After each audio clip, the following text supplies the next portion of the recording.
open the debate. Yes, to open the debate, I would now like to invite the Honorable Prime Minister. Here.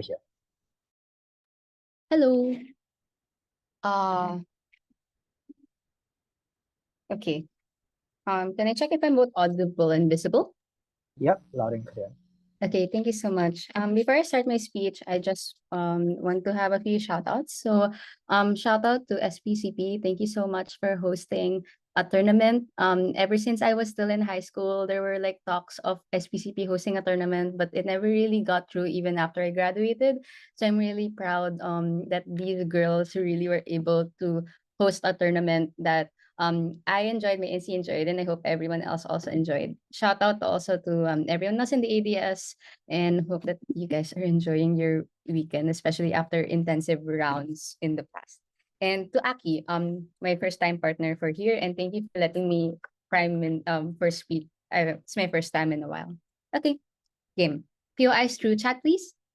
I'll try to take one invoice after 5. Thank you.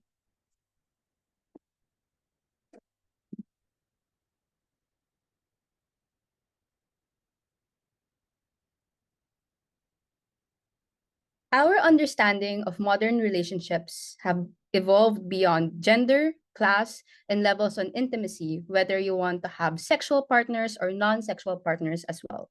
We believe that the stigmatization of the number of partners that you can share your life experiences with and burden with the standard of being your confidant also has to extend to this type of liberal interpretation.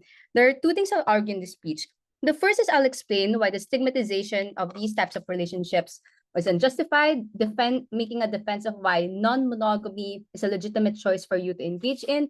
Secondly, I'll explain how accountability within relationships would have been better if we didn't have the stigma to begin with. And lastly, on how this is oppressive towards women, and without the stigmatization, we would say that women would have been more liberated. Before that, a few points of framing. Firstly, I want to be very clear with what non-monogamous relationships are.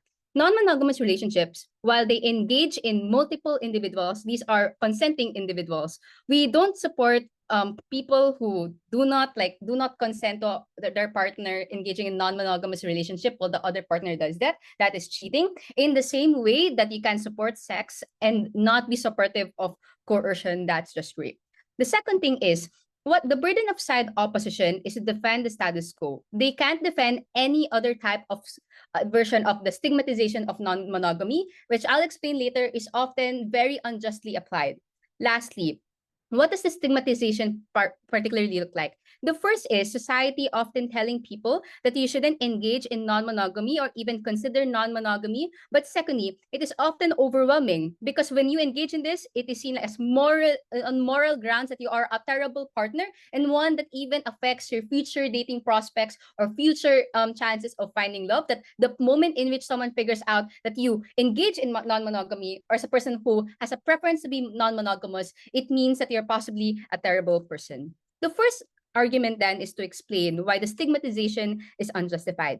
The first I want to establish is, like any other standard in relationships, whether or not you're monogamous or non-monogamous is a social construct, one that was established by the church, for example, one that was established by the patriarchy. I would say that there are legitimate reasons for you to want to engage in non-monogamous relationships. The first is because you believe that your emotional and physical needs is one that ought to be satisfied by multiple partners. The second is the idea that you have preferences. So maybe the partner that you found is one that you're emotionally compatible with, but you might not be sexually compatible, and that's why you have non-monogamy as an option. We think that these are legitimate reasons for people to engage in non-monogamous relationships, and people can fully consent to this, which is why we regret the stigmatization. Because if it's true that relationships are often subjective and our standards are ones that differ from person to person, then we shouldn't stigmatize any choices as long as we believe that people have the capacity to consent and have decent conversations in this. Insofar as we've done the same, for example, in terms of gender, like people can love regardless if you're straight or not. It doesn't have to be restricted to just the opposite sex. Or on class, for example, regardless if you're poor or on different tax brackets, or the fact that we can have a legitimate relationship even if it's not built on sexual intimacy. We think it is archaic to limit having a meaningful relationship to just one partner, insofar as people can form like multiple relationships, and you can see that in both platonic ones as well. The second is, I will explain on accountability. So the framing here is simple. The thing is, we can't control who we fall in love with and how we fall in love. The status quo is that there are some individuals who have a preference for non-monogamous relationships anyway. But the difference is that they are often in hiding. Is the fact that they're not out, or they don't they're not public about it, right? There are two particular reasons as to why it is more difficult for them to get accountability. The first is because they lack support systems. They aren't able to talk to their friends, their family. For example, if you have relationship problems, or even in our worst case, we want to engage with our worst case, you think that there are some consent problems, you're not able to bring this up to your family, friends, and ask them for advice, precisely because you're scared of being judged. You're scared of being called immoral. The comparative on our side is that when you have problems with your partners, it is the fact that you're able to bring this up without fear of being judged, without fear of being ostracized. And that's how you're actually able to get the guidance and emotional support that you need to either one, navigate in these relationships, or two, to leave when you don't want to. Which transitions to the second reason. You are forced to stay within these types of relationships. The fear of people who are non-monogamous in the status quo is because they are not is because of the stigmatization. They don't know much, not much individuals who have the same preferences. As we've established, the stigmatization has made it so that people who are non-monogamous, either one, are in hiding, or two, if they're open about it, to only very few individuals. So that means that when you do find your set of partners or set of group of people to engage in a relationship with, it is harder for you to leave because number one, you are scared that you're never able to find these other people that can accommodate your needs. Number two is that any future partner that you encounter will likely judge you. So even if, for example, you choose to engage in a monogamous relationship, you don't want to be non-monogamous anymore, you're scared that your future partner will judge you and will think that you're an unreliable partner. The last reason as to why it is difficult for people to get accountability. I'm so sorry I disconnected. Am I audible again? Yes, it's okay, no worries. I stopped your Okay. timer. Yep, you have 1 minute and 2 seconds left. Okay, Do you want to know? Yeah, do you want to know the last thing you said? Yes, please. Yeah, okay. So you basically told us when you find a new set of partners, it'll be harder to leave because you're scared you'll find the people that accommodate your needs, and any future partner you encounter will judge you in a monogamous relationship. Okay, may I ask, 1 minute and 2 seconds means I'm like not accounting for the 15-second Oh, sorry, period? including the 15 seconds period. Okay, Yeah, so yeah, okay, thank you so including much for that. Yeah.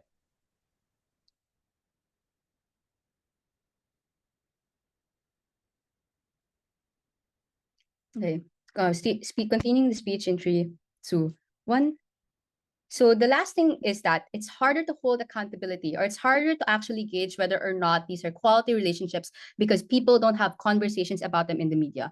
I want to point out that it's quite reductive for opening opposition and closing opposition to claim that these are immoral things. In the same way that our understanding of relationships have evolved from just not it being completely dependent on gender, arrangements and finances, or even whether or not engage in sex or not. And therefore, having these people have conversations in the media, having conversations in their social circles is therefore the best way for them to navigate this. And insofar as stigmatization has made it all overwhelming and all restrictive, it is bad. The last thing is that it has restricted women. We think that monogamy is established by the church and the patriarchy. The way that it's been applied is unjust. It's because it's more tolerant of men, for example, to date around and to have multiple partners. And even if this is considered cheating, it's the fact that, well, men will do what they want to do. In the same way that when we stigmatize sexual liberation, it didn't really made it so that men are going to be faithful. It just restricted women. We think in a world where we destigmatize this, it's the fact that even if men are going to be exploratory, it's the fact women are also afforded the same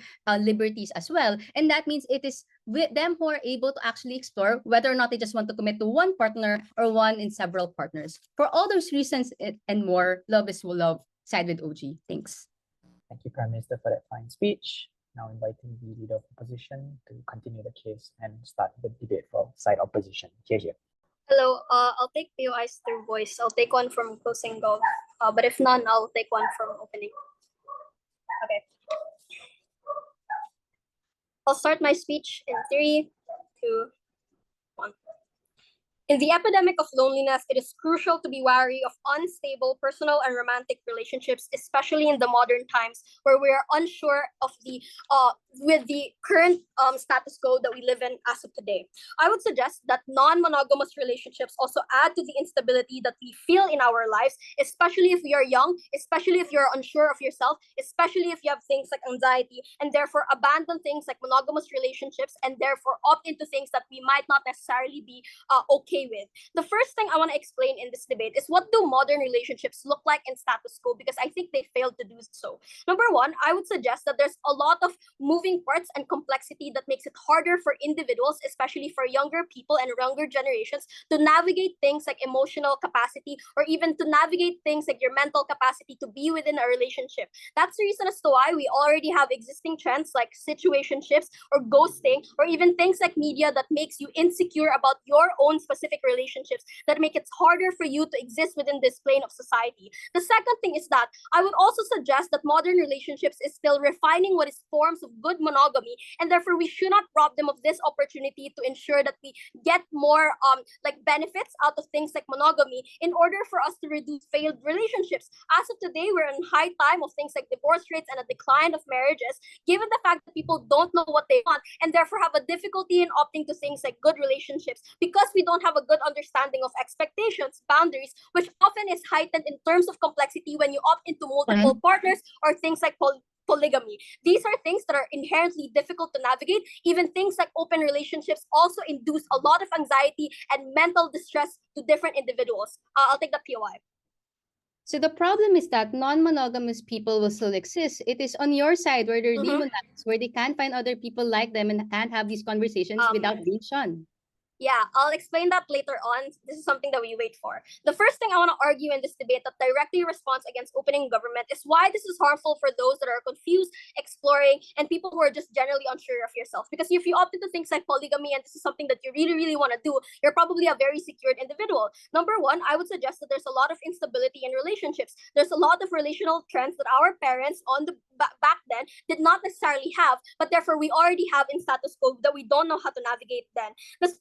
The main thing is that modern relationships are inherently complex. The dating culture as of today is inherently fast-paced, shallow, and lack a lot of emotional security because we're just unsure of how to navigate these things. The second thing is that if they agree that there's some form of coercion or power imbalance between certain gender dynamics or even people within certain relationships, I would suggest that no stigmatization means that it's easy for people to have selfish intention and normalize this when they are in the process of their relationships. So sure, they might start out as someone who is monogamous, but later on tell their partner that, well, I want now to open our relationship. This is something that is normalized. We should do so. And a lot of the times, women do feel hurt and they can't necessarily opt out, given the fact that there's already a sunk cost and therefore just simply agree to it. So there's a consent that also occurs, but also result into a lot of instability and self-image issue with a lot of these types of individuals, and therefore it's difficult for them to opt out of these things.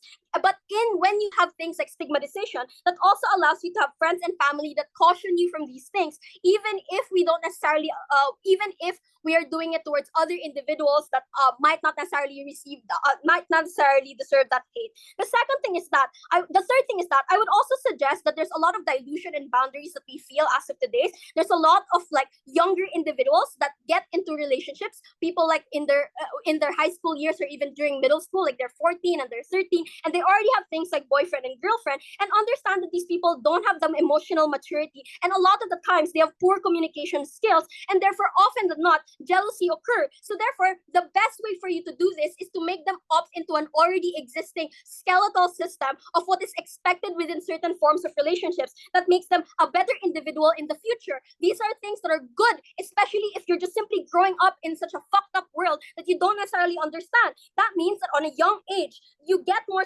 self-image issues on their side of the house, when a lot of these types of relationships fail because you thought that it was something good for you, when often than not, you don't necessarily understand the multiplicity and the complexity of that form of relationships, because it's hard to make it work, especially during like there's a lot of financial burden to date multiple people. There's a lot of like emotional stress to date multiple people because you're dealing with a lot of conflicts, and that's just simply make it hard. The second thing I want to argue is why modern relationships often will be benefited from this type of manual expectations or things like skeletal expectations. The first thing I want to suggest in this debate is that modern relationships is still refining what is good monogamy to flush out bad norms that we had in the past. So they can't necessarily say that they will remove religious influence. Most likely it will still exist. And now, since there's no stigma between non-monogamous relationships and more people opt into it, it's easier to attack women and call them whores or sluts. And these are things that are just generally bad on their side of the house. The second thing is that it's easier to influence. If they agree that men often have the capacity to like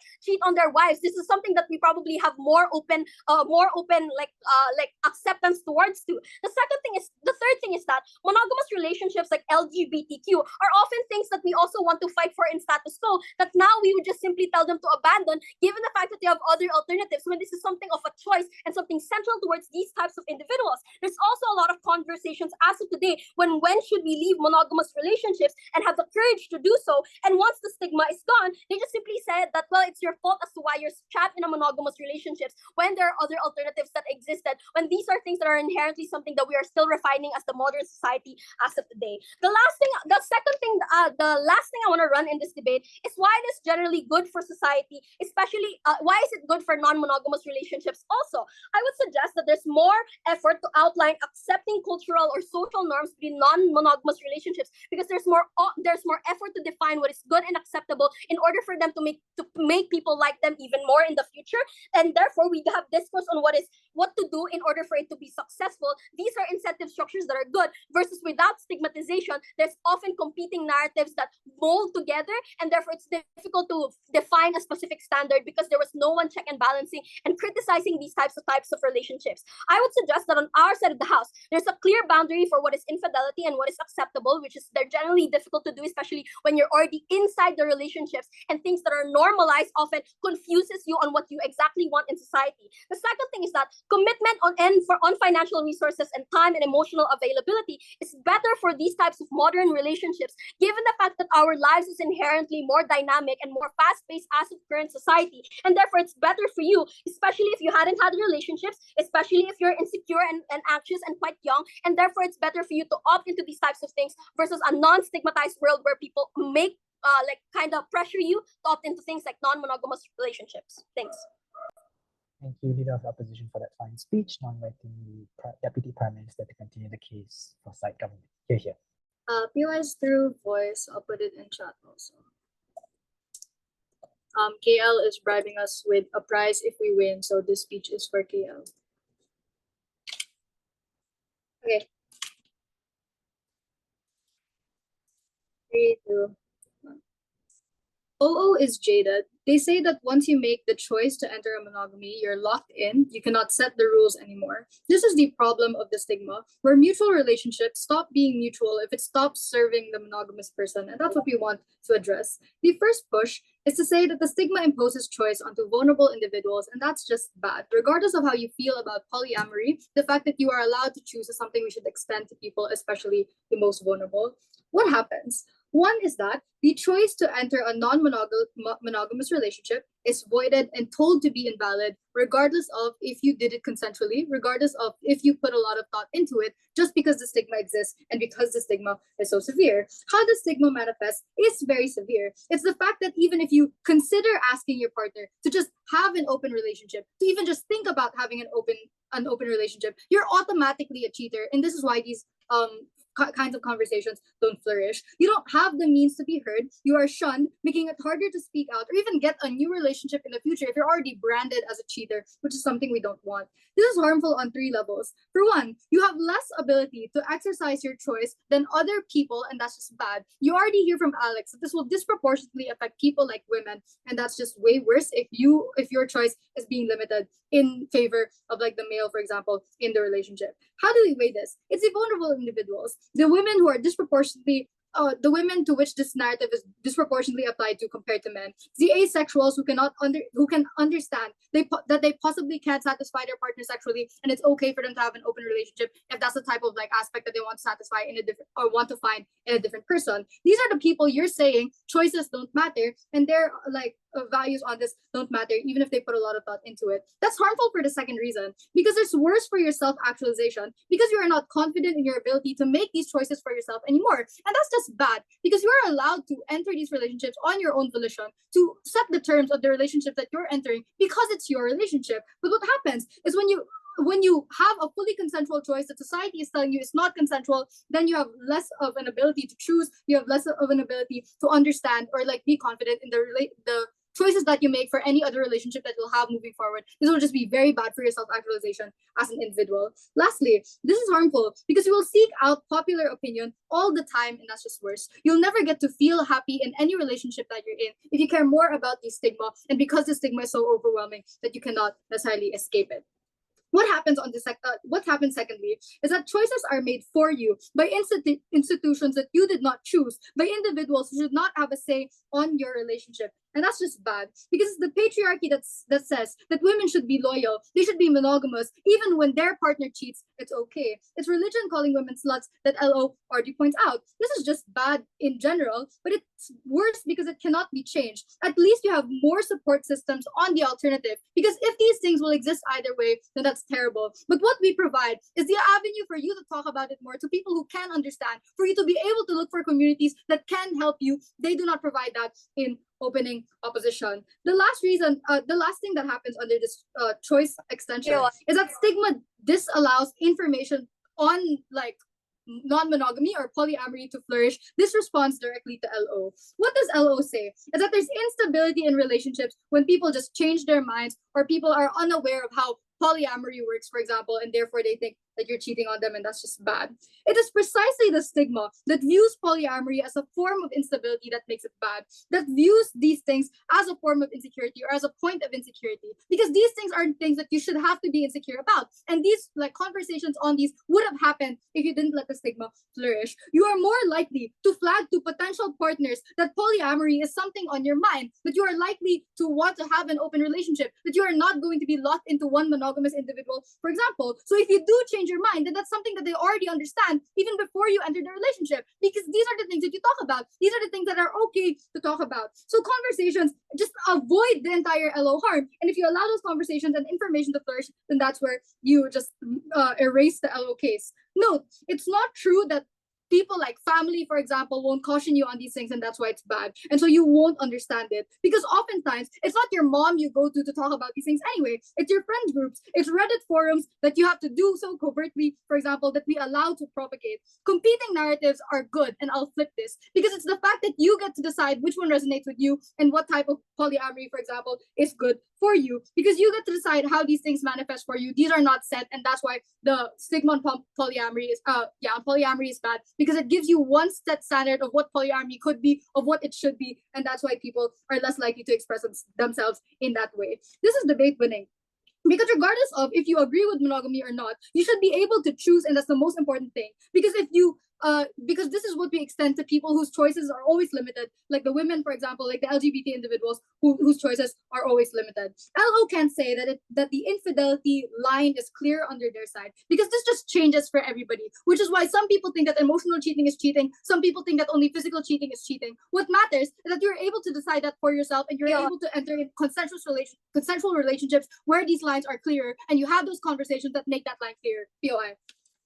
So if misogyny is your problem, how can the absence of stigma make it better for women when men can also exploit non-monogamous relationships more than the LGBTQ and also more than women?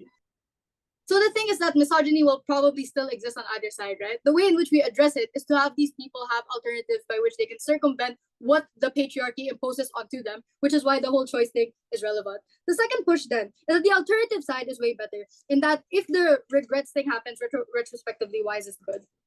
For one, you get to be present in the relationship that you're in a lot more, and about the other, and you won't really care more about what other people think of the relationship. And it's just good for two reasons. For one, you have it's better for your relationship if you don't silently resent your partner. Alex explains that monogamous relationships centralize the burden on just one individual when you know that you as an individual cannot sustain all these things, for example, or you know that you're okay with offloading this burden to other people, which makes them more unhappy, especially if they're in the avenue of exploring, for example, especially if that's what the modern dating scene asks of you. The second reason why this is good is because you can better understand whether or not you want to lead the relationship. You are more like coerced to stay if you don't understand what your partner wants, for example, if you don't understand the way in which the way in which your partner's mind necessarily works. Two, what happens is that you focus less on keeping a promise to monogamy and you give a better understanding of the relationship as a whole. So things like it's better to be loyal even if your partner hits you, for example, because monogamy is the most important thing, won't happen, and that's what Alex already explains. But lastly, these relationships would have evolved one way or another anyway. So that's bad. Alex already explains to you because your future is more unclear. But in extension, we told you what's just worse for you immediately. You're isolated, you're shunned, you're told that your choice does not matter, and that's not what we want to impose onto these people. Thank you, Deputy Prime Minister, for that fine speech.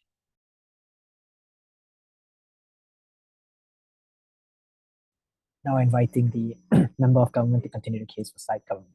Here.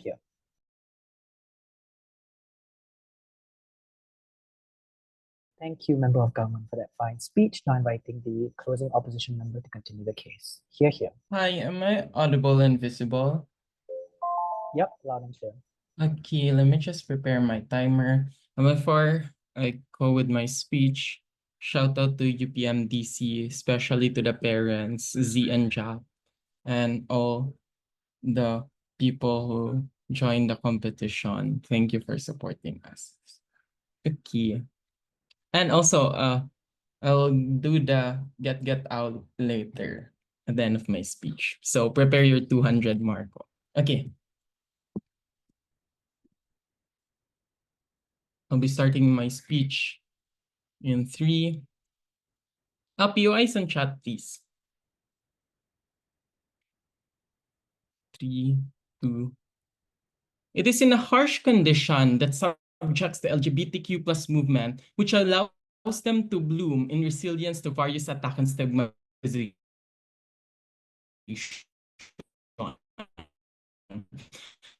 The effort to splinter the movement fails to the real stand even in their dreams because they are sinking from the stigma they themselves made and thus make it difficult for them to co-opt the narrative that we have. This is the same with non-monogamy relationship. The stigma that floods external actors ensures that you will not co-opt us and make us a weapon of your exploitation. This is how then the non-monogamy relationship arise and bloom from the transition of orthodox conventional frame of relationship to modern relationship that we have right now. Proud to oppose.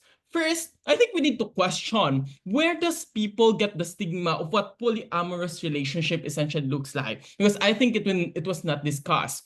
It may be based on your culture, right? Your religion, but also even what you see on television, social media that tells you and characterize for you what polyamorous relationship looks like. But people do not live in a bubble. Then the moment that you see contradicting narrative and stigma based on social media and what your church tells you, for example, there are now much greater incentives within an individual to determine which narrative to believe in. This is why stigmatization of polyamorous relationship is very important. At individual level, it allows them to diagnose the level of bigotry that your religion tells you and an incentive to understand more nuance and struggle that this polyamorous relationship experience, as well as a further introspection of self-bias. Unlike OO, which discusses the risk of joining polyamorous relationship, to delineate, we will tell you that stigmatization creates better standards for opt-in, establishing accountability, and how this allows for a more targeted welfare policy. But before I go on, I'll deal with side gov.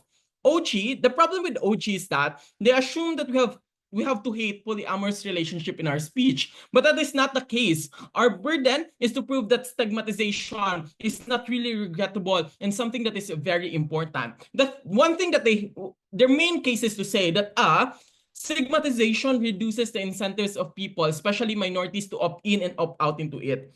It's maybe true, but there are people who will opt into it anyway. But what stigmatization do is that it puts a standard as to how you're able to opt into this. Why is this very important? Because one, stigmatization allows you to introspect whether you really want to opt in. Now, straight men would hesitate of doing this just because they are curious what it feels to have multiple partners. Stigmatization allows you to do more research, look for Reddit conversation, look for genuine polyamorous relationship video, which means that the moment you opt in, you're much more well-versed. You're able to reduce the possible harms of exploitation that people will do to you the moment you opt into these kinds of relationship. The second response to that is to say that this actually establishes levels of accountability, that the moment you opt in, you have responsibilities to fill in. This will be in direct response to the problem of opt-out mechanism by the OG. The moment you opt into polyamorous relationship, you are much more informed as to a certain levels of nuance that what polyamorous relationship are. So obviously, the process of being in a polyamorous relationship already remove your existing self-stigma. But it's also means that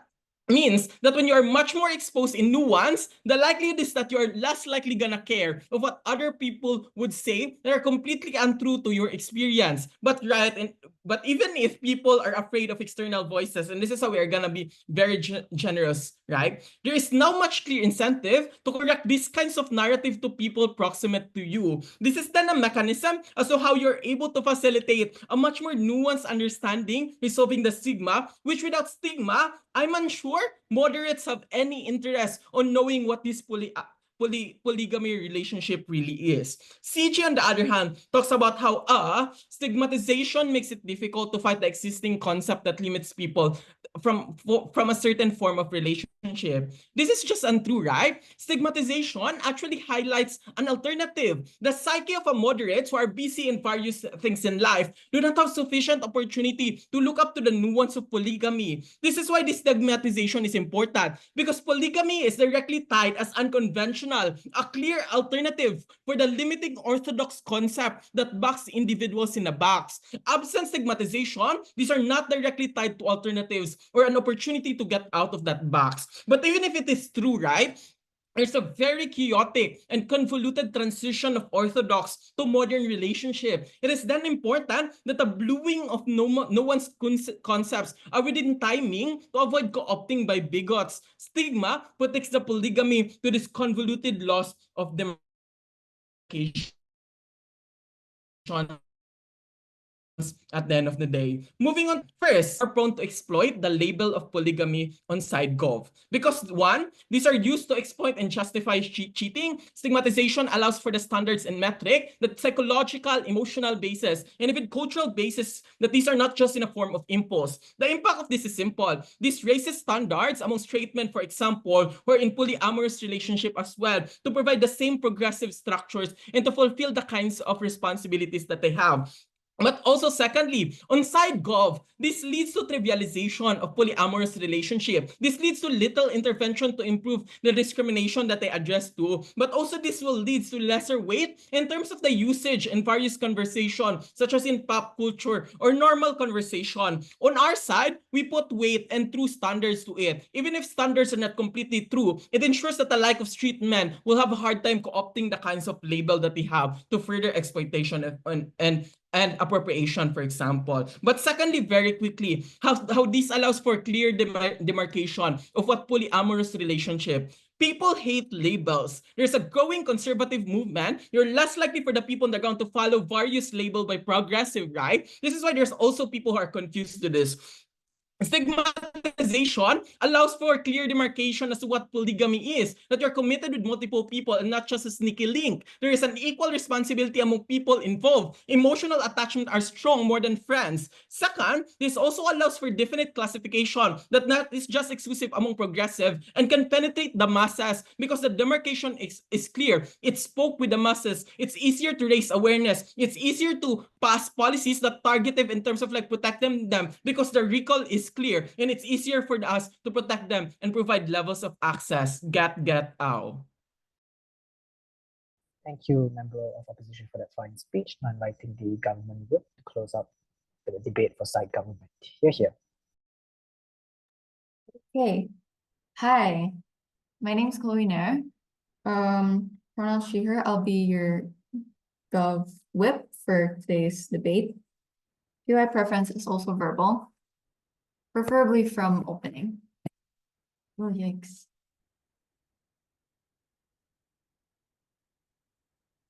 Okay, before I begin my speech, I just like to extend a couple shout outs since this is my first open grand finals. Firstly, shout out to God, thank you for giving me this opportunity. Shout out to Sophia for being like the greatest partner throughout this tournament. This journey was crazy and I'm so proud to have been able to go through it with you. Thirdly, thank you to HG for all the training, support, and feedback, and to our coaches, Estelle and Jill.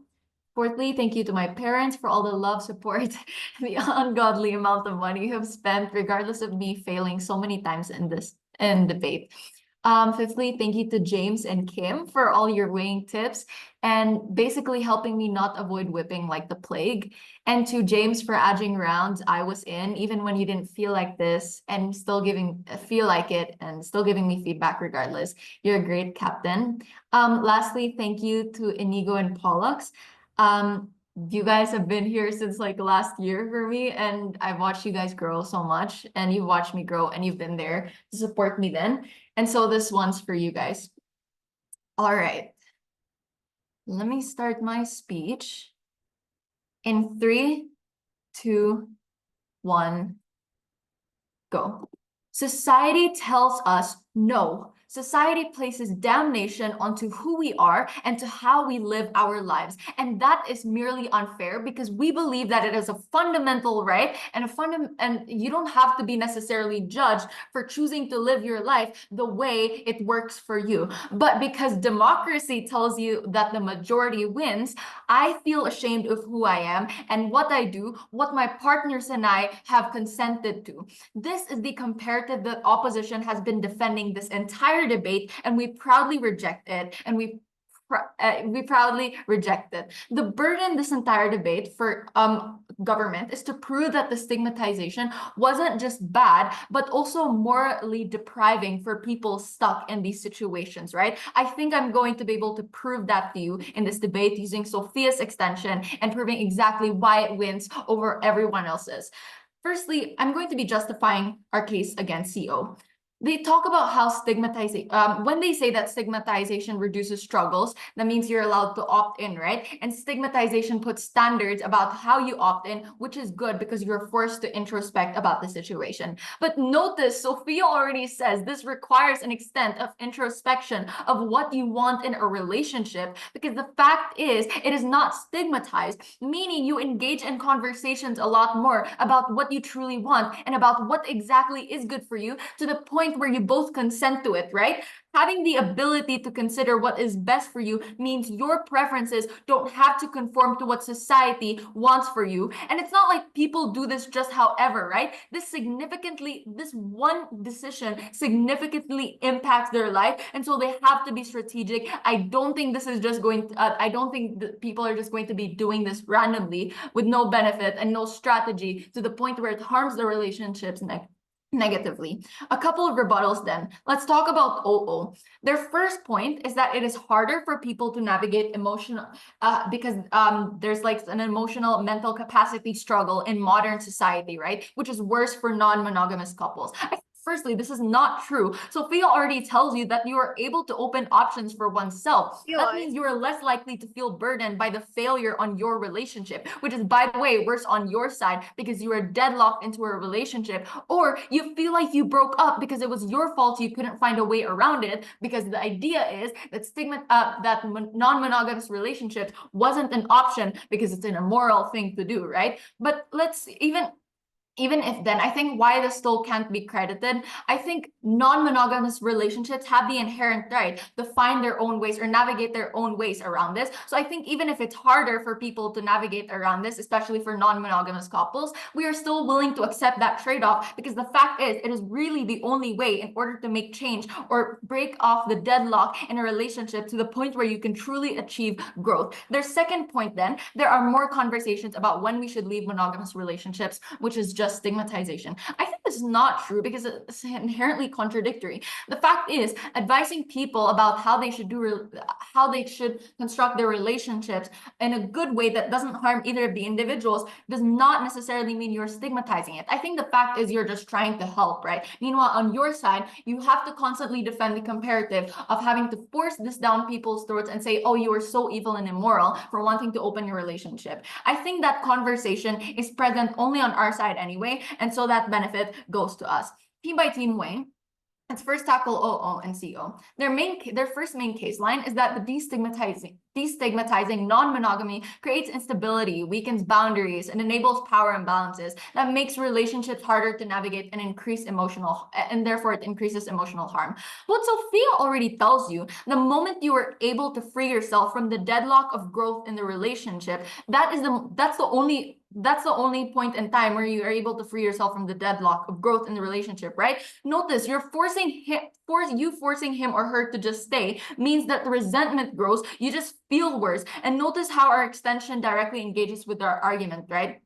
How this mitigates the impacts then. I think then the fact is you're able to fit the mold of your life. You're able to mold your life to a way where the burden of making it work doesn't worsen because the relationship is less likely to fail because you found a way around it. Wow. And I think they also talk about how people hate labels and then therefore just become confused. But what Sophia already tells you, there's already communication about this. That means even if people do hate labels, I don't think just because there's a problem with it, they're going to drop that single-handed way to solve their relationship and come about their problems, right? But before I move on, POI, yes. So MG defended a world where people succumb to their selfish desire for instant gratification, which makes more relationships extractive versus meaningful. You don't engage in the plethora of actors in modern society who isn't capacitated to do this. Okay, dude, I don't know what you're talking about. We never said people give into their selfish desires. We said that the moment in time you're able to break this deadlock and then inevitably find a way around it is the moment in time is only achievable through open relationships, right? We're not saying that people should just cheat and then have selfish desires because we already told you that this is only going to be a strategic option, right? So that means people are less likely to harm the relationship inevitably by just letting the other partner cheat or do what they want for selfish desires because they care about the relationship anyway. So this is not going to happen anyway. Let's talk about CO. Their main case line is how this is going to be used to exploit or justify cheating. But notice what Sophia says. This requires introspect. So you can't just opt into this randomly because there's a burden for you to make relationships work, right? Notice how our extension directly engages with this argument. That means the mitigation of this impact looks like you won't just have to randomly opt into this. The reason why people are opting into this in the first place is because they have no other option, right? That means you won't just randomly justify cheating. Both parties have to consent anyway, right? Let's move to OG really quickly and weigh over them. Their main case line is destigmatizing non-monogamy fosters personal freedom, accountability, and female empowerment. What we say is, okay, we're okay with all of these benefits not being immediately achievable on our side, but the principled argument we defend, that it is to the point where we can achieve the ability to make your relationships less crappy, giving your life meaning, like Sophia mentioned, not based on what society wants for you, right? I think then they also talk about how choice is crucial in relationships because coercion and social pressure traps people in unhealthy dynamics. But we say that only when you can break through the ceiling glass can you achieve growth and overcome struggle. Therefore, our analysis is significantly better. For all those reasons and more, vote CG. Thank you.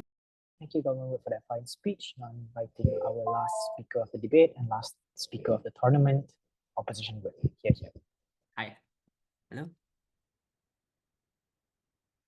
Is it audible? Yep, loud and clear. All right. Shout out to Ram. Thank you for bringing me back to debate. Starting my speech in 3, 2, 1.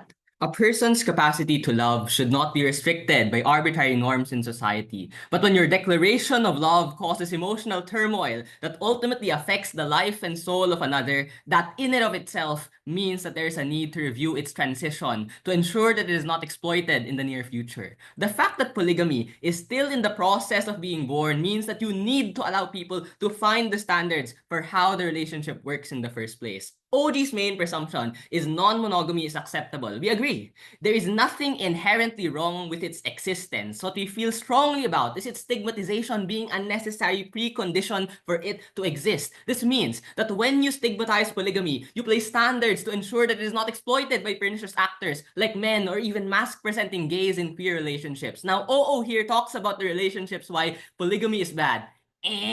One, while we agree that the stigma was necessary for polygamy to have been accepted, OO makes no attempt to address the transition. In reality, we agree that polygamy should exist and be accepted, but the transition towards that acceptance needs enough regulatory parameters that only the stigma was able to provide. Remember, this is a this house regrets debate, which means that Gov needs to engage with a world where this did not happen. In Gov's world, polygamy will still be introduced, but across multiple actors, which also includes the pernicious ones as well. You have cheaters who would use it after committing grave acts against their partners. You have physical abusers who use the polygamy card when they've been accused of crime by their Asian wife, maybe so they could escape with their American husband in the tropics. You have power dynamics in polygamic queer relationships where the dominant tops place the emotional turmoil on their bottom partners because they prefer to do the doggy with the verse who is more flexible. Now, in Gov, they can easily withdraw from their partners just because they didn't like the night, without any consideration of their partner whom they will hurt, because you become more erratic as to the relationship that you have because you place a premium on the impulsive decisions that you have. Two, OO tries to flip OG's case on religion that, oh, it will still be bad. But we say that this was a far too simplistic response that offers no weight for opposition bench at OO. At CO, we explained that it's only because of the stigma that Muslim progressives began to call out the traditional practices of Muslim men. Absent any stigma, you will forever be entrenched in the ideals of patriarchy embedded in the Islamic faith because you stick to the patriarchal norms so deeply entrenched in existing religious practices that only allow polygamy for men alone. OO never discusses how it is with the stigma that the thought of change in these hyper-religious sectors can ever see the light of day. Responses to CG. Very quickly. The entire CG case tells us that you need to be free and autonomous to free yourself from the deadlock. But all of this just proves why non-monogamous relationships are good, which is not the debate. Notice that the benefit of questioning exists on both houses and in fact is far more likely to be good when you have the societal regulatory stigma in place. In CG, the stigma is what prompts you to question in the first place. Absent the stigma, I bet most people won't even know it exists and would shut down even the idea of it from children. At the very least, the stigma ensures that you have a way to examine the problems of your relationship, your preferences, your religion. It is what gives visibility to something that needs to be regulated, especially because most people have no idea how polyamory should even work. This is what tells people how much time they need to invest or the amount of effort that is necessary. But absent the stigma, society is more complacent, which leaves room for pernicious people to exploit it. Then we get this absurd statement from CG that you need polygamy to explore your preferences. One, this is false. If this were true, then all of the monogamous people in this room should not exist. CG should stop making blanket statements that is overgeneralized. Some will never even know that they are monogamous or not until they've tried both, but what CG wants is to present this on the table at the get-go rather than have some regulation as to when you actually get that information. But two, we address the shame argument coming from CG that appears to be their best case. Even when you feel like you are shamed for your beliefs, the stigma is precisely what ensures that the relationships that you do engage in are not fraudulent at all. You don't meet someone as polygamous who will exploit you. On our side, we recognize that the key to embrace polygamy in the future, because right now it's in its birthing pain, is contingent to discussions of its legitimacy, which is what allows for us to diagnose people who are exploiting it for self-interest. CG is destroyed. Responses to OG. OG says that an individual's needs should be satisfied by multiple partners, so polygamy should be a legitimate option. One, what OG does is overgeneralize the concept of emotions. Obviously, days will not be rainbows and sunshine every single day in a relationship, but that doesn't mean that your relationship loses its every sense of meaning. We flip this. It is a stigma that places pressure on the people who do engage in polygamy to be better partners because they know that society is just beginning to accept them, the type of relationship they want to be in. There's a big standard they need to reach to be able to engage with polygamy, which makes sense. You are now involved in the emotional, social, sexual lives of multiple human beings, so naturally, there should be a greater burden placed is on you to be a better partner. But also two, even in the cases where you do have legitimate emotional requirements that require different parameters from different partners, blankly declaring your polygamous status is just a bad solution. We agree with OO. It acts as a deterrent, but what OO doesn't get is that it's not just an idea to prevent people acting out of fear. Stigma is the exact regulatory force in society that pushes people to be better. What is the outcome now on CO exclusively? One, you allow for the regulatory stigma to be the agent that ensures proper criteria to arise. It was because people slowly began to criticize mental health conditions that they got to better understand them. This is why OCD or ADHD are classified in the DSM-5 as legitimate health disorders that are accepted in society, but pedophilia is not, because there needs to be a way forward to recognize what the transition should look like. In OG, the transition is just horrible because you don't get to this point. Remember that even if this is a this house regret debate, even till today, polygamy is still in the process of being integrated in society, which means that obviously we need to accept that it's part of the birthing pain of its existence. For as long as this is what A, prevents it from proliferating among pernicious actors, and B, ensuring the appropriate criteria are ascertained in the future. In Gov, we are unlikely to reach this point because we will always be operating on polar extremes rather than tempering its growth in society. Then, OD says that we cannot control those who we fall in love with and that people in polyamorous relationships are not in hiding. But the entire argument from OG is premised on fear that your desire to have multiple partners should be satisfied. The problem here is that it creates a blanket statement that every single person who declares that they are non-monogamous is declaring the true intention. Remember, panel, you cannot just declare you are polygamous in the same way that you cannot declare you have ADHD just because you're fidgety during class. There are metrics to say you are polygamous. One, you should be willing to engage in multiple emotional engagements with people at the same time. This is a burden you must be willing to take because it takes a toll on your time. Two, you need to be able to satisfy the mutual benefits that you agreed on with your partner. We agree, OG. You can have a partner for sex, a partner for deep talks, a partner for studying, etc. But when you cannot fulfill your end of the bargain, that is not considered a legitimate polygamous relationship. Three, you must do so with the consent of everyone involved. This means that when even one partner doesn't know about the situation on all fronts, that already is a breach of polygamy in most optimal form. All of this means polygamy is good insofar as you're able to stay true to the metrics, but society isn't as utopian as OG wants it to be. People declare themselves as polygamous on multiple fronts. Impacts: one, people utilize polygamy as a facade to cover up the mistakes that they have in a relationship. They declare this after the fact, after being caught cheating, after being with multiple femgays too. Legitimate polyamorous people are now going to be punished further because absent the stigma, the line between monogamy and polygamy is blurred. No, OG, this is not status quo, because status quo right now is as flimsy as to how it sees polygamy in general. Panel, we are still in the birthing stage towards acceptance of polygamy because the lines between monogamy and polygamy are still blurred. This is in the birthing pain, and this is a necessary prerequisite towards its acceptance. CO wins.